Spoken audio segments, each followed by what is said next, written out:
Sir, he does not have a valid first-class ticket, and he's creating a disturbance for the other guests. Sir, stand up for me, please. If you don't, you're going to be removed from the aircraft. I'm in the seat printed on my ticket. It's right here. The ticket's legitimate. Last chance, sir. Flight attendant Heather Campbell had been working first class for 6 years when she stopped mid-walk-through at row 2 of a flight from Atlanta to Washington and decided, without evidence and without cause, that the black man in seat 2A did not belong there. She approached him with her arms already crossed, demanded his boarding pass in a tone she had not used with a single other passenger that morning, and when he produced it, a valid, paid, confirmed first-class ticket showing his name, his seat, and his flight, she held it up to the light and questioned whether it was real. When he confirmed it was, she called security anyway. When security arrived and reviewed the same boarding pass, they threatened him with physical removal. When the captain emerged from the cockpit, he made his decision in 5 seconds and did not ask Malcolm Thompson a single question. What none of them knew, what they were approximately 90 seconds from discovering at the jet bridge door, was that the man they had just coordinated to remove from a seat he paid for was Special Agent Malcolm Thompson of the FBI's Counterterrorism Division, 15 years of service, traveling on official business with classified materials in the bag at his feet. That the incident they had just created on camera, from multiple angles, by multiple passengers who had watched every second of it, was already a federal matter before the door closed behind him. And that the decision to treat a black man like a threat because he was sitting quietly in premium seating would end with a $1.2 million lawsuit, 3 destroyed careers, and a video that 50 million people would eventually watch. Before we go any further, drop in the comments what city or country you're watching from. We love seeing where this community reaches. And if you believe that paying $1,400 for a first-class seat while black should not result in being escorted off the aircraft, hit that like button and subscribe. Every person in this community is one more reason these stories get told the way they deserve to be. Because what happened on that flight was not a misunderstanding. It was not a clerical error or a communication breakdown or a bad day for one employee. It was the coordinated, documented, institutional failure of 3 people in positions of authority who looked at a black man in a premium seat and decided, separately and then together, that something must be wrong. And it was the predictable outcome of an airline that had been receiving complaints about exactly this kind of behavior for years and had been quietly filing them somewhere they would not require action. Until the morning they filed one against the wrong passenger. Let's go back to 6:45 in the morning at Hartsfield-Jackson Atlanta International Airport, and walk through every second of what the cameras captured. The first-class cabin of the Atlanta to Washington flight is at half capacity when Malcolm Thompson settles into seat 2A at 6:45, 45 minutes before scheduled departure. He stows his black leather laptop bag under the seat in front of him rather than in the overhead bin, a habit, not carelessness. The bag contains materials he will need during the flight and materials that require a particular kind of proximity. He places his boarding pass on the tray table, pulls out his tablet, and opens a document he has been working through since the previous evening. Around him, the cabin fills at its own pace. A businessman in 1A. An elderly couple settling into row 3 with the deliberate care of experienced travelers. A woman in 2C who is asleep before the door closes. Thompson does not look up. He has learned, over 15 years of flying first class for work, that drawing attention to himself in premium cabins tends to produce exactly the kind of attention he does not need before a 3-hour flight. Heather Campbell begins her pre-departure walkthrough at 7:15. 6 years as a first-class attendant have given her practice fluency with this cabin, its rhythms, its regulars, its unspoken taxonomy of passengers who belong and passengers who require a second look. She moves through the front rows with professional efficiency, greeting, adjusting, confirming. She reaches row 2. She stops. The pause is brief but visible. The businessman in 1A notices it. The woman in 2C, not yet fully asleep, opens one eye. Campbell's posture shifts, arms crossing, chin lifting slightly, and she approaches Thompson's row with a sharpness in her movement that was not present 30 seconds ago when she passed the rows ahead of him. She demands his boarding pass. Thompson produces it without argument, drawing it from the tray table where it has been sitting in plain view since he sat down. The pass is unambiguous, seat 2A, first class, his name, his confirmation number, paid ticket, correct flight. Campbell examines it with the focused suspicion of someone looking for a flaw they have already decided must exist. She turns it over. She checks the barcode. She holds it toward the overhead light. She asks him whether he is certain this is his seat. She asks whether he purchased the ticket or used an upgrade, a question with no procedural relevance and considerable social implication. When he confirms he paid full price with his personal credit card, her jaw tightens. She tells him she needs to verify with the gate agent and walks toward the forward galley with his boarding pass still in her hand. The businessman in 1A watches her go. So does a man across the aisle who has quietly angled his phone toward row 2. At the forward galley, Campbell calls the gate. The conversation is brief, her voice lowered but not sufficiently. The gate agent on the other end asks what the issue is. Campbell says she has a feeling about the passenger. The gate agent asks whether the boarding pass is valid. Campbell says yes. The agent asks whether the name, seat, and flight number are correct. Campbell says yes. The agent says he is not sure what she wants security to check. Campbell says to send security anyway and hangs up. She returns to row 2 and announces, loudly enough for the cabin to hear, that security is coming to verify the ticket. Thompson closes his tablet. The woman in 2C is fully awake now. The elderly woman in row 3 whispers to her husband. A passenger across the aisle raises his phone slightly. Security officer Mike Steve boards 3 minutes later. He walks directly to where Campbell is standing with her arms folded, does not make eye contact with Thompson, and asks Campbell what the problem is. She tells him the passenger is refusing to leave his seat. Steve turns to Thompson with the expression of someone who has already written the report in his head. Thompson offers him the boarding pass. Steve glances at it for approximately 2 seconds, long enough to confirm that every field is correct, not long enough to suggest he considered the information, and hands it back with a dismissal. He says refusing to cooperate with crew instructions is the issue. He does not define what instruction was refused or when the refusal occurred. Thompson states with measured precision that he is sitting in the seat assigned to him, that he has shown a valid boarding pass, and that no instruction requiring compliance has been issued. The businessman in 1A speaks up. So does the woman across the aisle. So does another passenger in row 4 who has been watching since Campbell first stopped at the row. Steve holds up a hand and tells them he is not asking passengers. He takes a step toward Thompson and his body language shifts, weight forward, hand moving toward his belt, and he orders Thompson to stand immediately or face physical removal.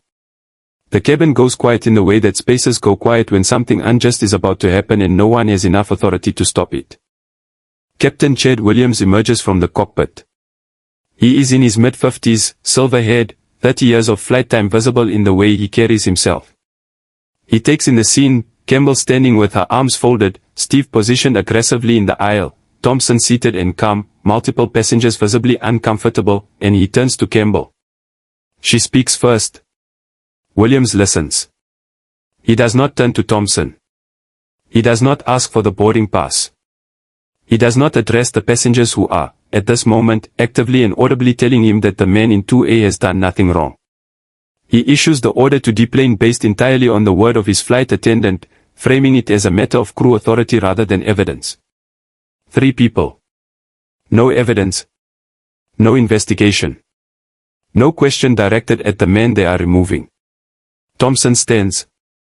The decision is made with the quiet calculation of someone who understands that the jet bridge will provide more control conditions for what he is about to do than the cabin, where emotions are elevated and cameras are recording reactions rather than facts. He collects his laptop bag with deliberate, unhurried movements. Steve stays close. The cabin watches in silence. Campbell does not look at the other passengers. The door opens. Thompson steps through it. The door closes behind him. On the jet bridge, away from the cabin acoustics and the recording phones, Thompson sets his bag on the floor and opens the front compartment. Steve has one hand still hovering near his belt. Campbell stands slightly behind him, arms still crossed, her expression carrying the residual certainty of someone who has just been validated by a captain. Thompson produces his credentials. The badge catches the jet bridge fluorescent lighting in the flat, unambiguous way that federal credentials do, not dramatic, simply undeniable. He holds them at reading height and identifies himself, Special Agent Malcolm Thompson, Federal Bureau of Investigation, Counterterrorism Division, 15 years of service, traveling on official business with classified materials requiring the privacy that premium seating provides, having paid $1,400 for the seat with his personal credit card because the Bureau does not reimburse premium seating even for agents handling top-level intelligence. Campbell's arms drop. Steve takes a step backward. The aggression in his posture does not recede gradually, it collapses, replaced immediately by the particular stillness of a man recalculating everything he has done in the last 8 minutes. Williams stands at the cabin door, staring at the credentials, his face moving through the sequence of a man absorbing information he cannot undo. Thompson does not raise his voice. He does not need to. He addresses each of them in turn with the same procedural precision he would use in a federal briefing, naming what each person did, in sequence, and identifying the specific point at which each decision departed from evidence. He tells Campbell that her job does not include questioning the legitimacy of paid tickets based on the race of the passenger holding them. He tells Steve that a valid boarding pass reviewed and dismissed, combined with witness testimony ignored and a woman threatened for recording, does not constitute security work. He tells Williams that emerging from a cockpit and making a command decision in 5 seconds without requesting the subject's account is not authority. It is complicity. Then he tells them something none of them anticipated. This is not the first incident he has documented on this airline.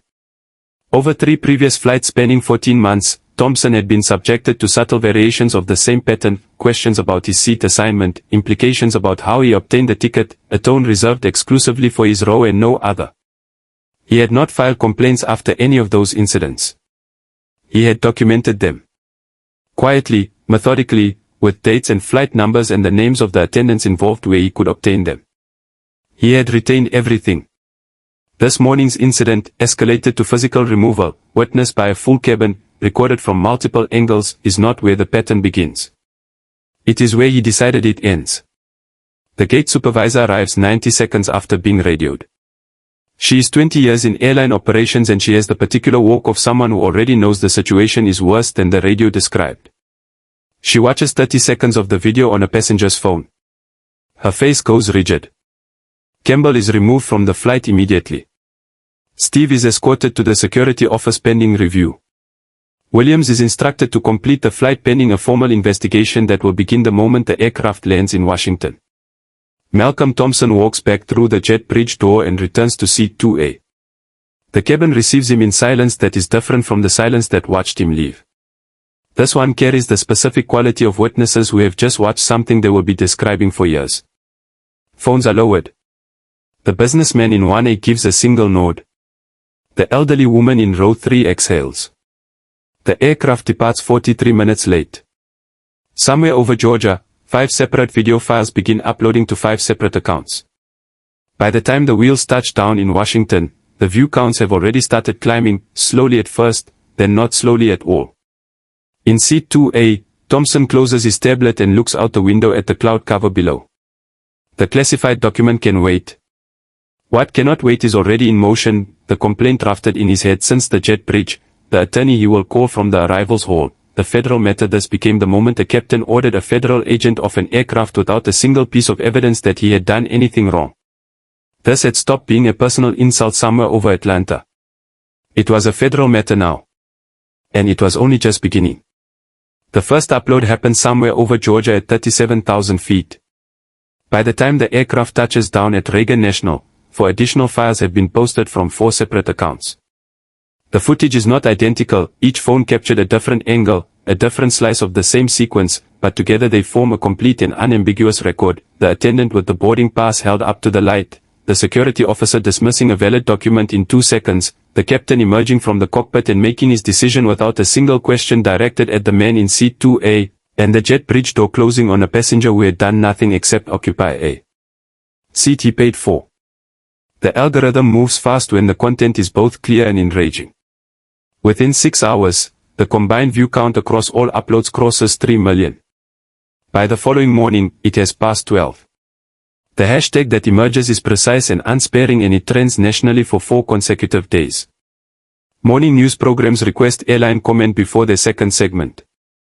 By 48 hours after landing, the story has international coverage, travel industry publications, civil rights organizations, and corporate accountability journalists all running variations of the same question: how does a passenger with a valid ticket, witnessed by an entire cabin, end up escorted off an aircraft?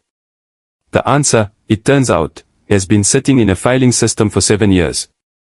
The airline's legal department convenes an emergency review the morning after the story breaks.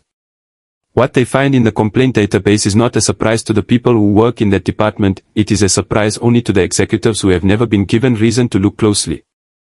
Over 7 years, 43 formal complaints had been filed by minority passengers citing discrimination in seating assignment, service quality, and treatment by first-class cabin crew. 41 of those complaints had been closed as misunderstandings, resolved with travel vouchers, or marked insufficient evidence without meaningful investigation. 2 had resulted in informal coaching conversations with the relevant employees. Internal emails subpoenaed in the subsequent legal process revealed that Heather Campbell had been flagged by a gate supervisor 18 months before the incident, a written note in a file describing a pattern of disproportionate scrutiny directed at non-white passengers in premium seating. The note had been acknowledged by a manager and then absorbed by the institution without further action. A follow-up was scheduled and never conducted. The file note sat unaddressed because Campbell's performance metrics were strong, her passenger satisfaction scores in first class were high, and the complaints filed against her had been resolved without escalation. Efficiency had been valued. The complaints had not. Malcolm Thompson retains a civil rights attorney within 72 hours of landing. The complaint filed with the Department of Transportation is detailed, chronological, and supported by documentation that most plaintiffs in discrimination cases cannot provide, time-stamped video from 5 independent sources, written statements from 4 passengers including a practicing attorney, Thompson's own contemporaneous notes from the 3 prior incidents on the same airline spanning 14 months, and the flight manifest confirming that no other first-class passenger that morning was asked to verify their seat assignment or produce proof of purchase. The federal lawsuit names the airline, Campbell, Steve, and Williams individually. It alleges racial discrimination in violation of federal civil rights law, deliberate indifference to a documented pattern of discriminatory conduct, and retaliation through the threat of physical removal against the passenger asserting his legal rights. The complaint is 91 pages. The documentation section alone runs 40 pages. The airline's legal team reads the filing over a weekend and convenes again on Monday morning with a single agenda item, settlement. A jury trial is not a viable option. The video evidence forecloses any reasonable doubt argument. The internal complaint history, once subpoenaed, would be presented to a jury that had already watched the footage. The prior emails about Campbell would be read aloud in a federal courtroom. The calculation takes less than a week. The airline's exposure at trial is categorically worse than any settlement figure Thompson's attorney would accept, and Thompson's attorney knows it. Settlement negotiations begin in the 3rd week. The airline's opening figure is rejected the same day it is offered. Thompson's position is not primarily financial, he has stated it clearly and documented it formally, but his attorney understands that the number must be large enough to function as a structural deterrent rather than a cost of doing business. They settle at $1.5 million. The public statement issued by the airline acknowledges a failure to uphold its stated values and commits to independent review of its complaint handling process. The statement does not use the word discrimination. Thompson's attorney notes this for the record. A question the settlement raises that no press release resolves. Do you believe financial penalties are the only language corporations truly understand, the only consequence scale to match the institutional comfort of looking away? Type accountability in the comments if you believe the cost of discrimination must be built into the cost of doing business. The conversation below this video is worth reading. The employment consequences arrive in sequence over the following 2 weeks. Heather Campbell is terminated for violation of company policy and federal civil rights regulations. She receives no severance. Her aviation industry credentials are effectively worthless. Her name is attached to a federal discrimination settlement and 60 million views of footage that shows exactly what the settlement describes. She applies to 3 other carriers in the months that follow. None of them call back. At 39 years old, 6 years of first-class service become a liability too visible to hire around. Mike Steve is fired from airport security pending an internal review that, once opened, reveals 6 prior complaints from minority travelers that had been dismissed without investigation. His personnel file, like Campbell's, shows a pattern that the institution documented and declined to address. The review concludes in 3 weeks. Steve does not return to airport security work. Captain Chad Williams is suspended immediately following the flight's arrival in Washington. The investigation that follows is methodical and, for Williams, ultimately unsparing. He is demoted. His captaincy, 30 years of accumulated authority and seniority, is formally stripped. He is reassigned to ground training duties, where he will spend the remainder of his aviation career teaching procedures he failed to follow on a Tuesday morning at the gate in Atlanta. The reforms the airline announces in the settlement's aftermath are the kind that large institutions announce when the alternative is continued public exposure. Anti-bias training is made mandatory for all cabin crew, with certification required before first-class assignment.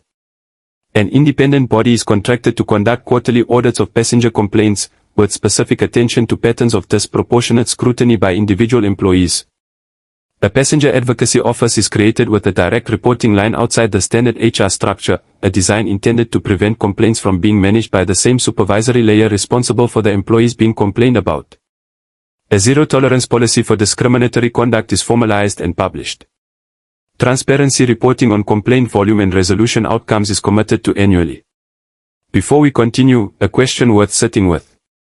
Should airlines and corporations be required to publish their discrimination complaint data publicly, the same way financial disclosures are required? Should passengers be able to see how many complaints were filed against a crew member before they board? Share this story if you believe transparency is not a courtesy, it is a structural prevention. Because the 41 dismissed complaints in that database did not become invisible by accident. Thompson uses a portion of the settlement to establish a foundation focused on travel discrimination advocacy, funding legal support for minority passengers who have experienced discriminatory treatment in transit settings and lack the resources or documentation to pursue formal action. He consults with 3 airline carriers on civil rights compliance framework over the following 2 years, bringing the same methodical precision to policy architecture that he brought to his federal work. The video, meanwhile, does not stop moving. 60 million views worldwide. Used in executive leadership seminars at 4 major corporations. Incorporated into corporate anti-discrimination training programs across the hospitality and aviation industries. The footage of a gate supervisor watching 30 seconds of video and immediately removing a flight attendant from an aircraft becomes the case study image for what institutional response to documented bias should look like and how rarely it happens without external pressure forcing the timeline. What the view counts do not show, what the settlement documents and the training seminars cannot capture, is the distance Malcolm Thompson traveled to arrive at that particular kind of composure. He had entered the bureau at 27 with a law degree and a clearance level that most agents spend a decade working toward. He had been mistaken for support staff at 3 consecutive federal conferences in his first 5 years. He had been passed over for a unit leadership role that his performance record supported unambiguously, told by a supervisor that the timing was not right, watching a colleague with a thinner file step into the position. He had not argued. He had continued building the case that his record was making on its own, methodically, without spectacle, with the understanding that authority earned over time through documented performance is more durable than authority claimed in the moment. He had learned, over 15 years, that composure is not the absence of awareness. It is awareness deployed strategically. The calm he maintained in seat 2A while Campbell held his boarding pass up to the light was not patience. It was the practiced discipline of a man who understood that the cabin was already a courtroom and that his behavior was already testimony. He had not been passive.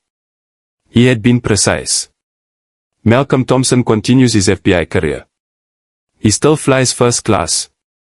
The airlines that handle his bookings now process his reservations with the particular attentiveness of institutions that have learned, at institutional cost, what it means to get this wrong. The measurable policy shifts are documented in the annual transparency reports that the settlement required, complaint volumes, resolution rates, training completion percentages. The numbers improve. Not uniformly, not immediately, but directionally and verifiably. The industry is more careful now. Not because the values changed. Because the consequences finally arrived at a scale the institution could not absorb and move on from.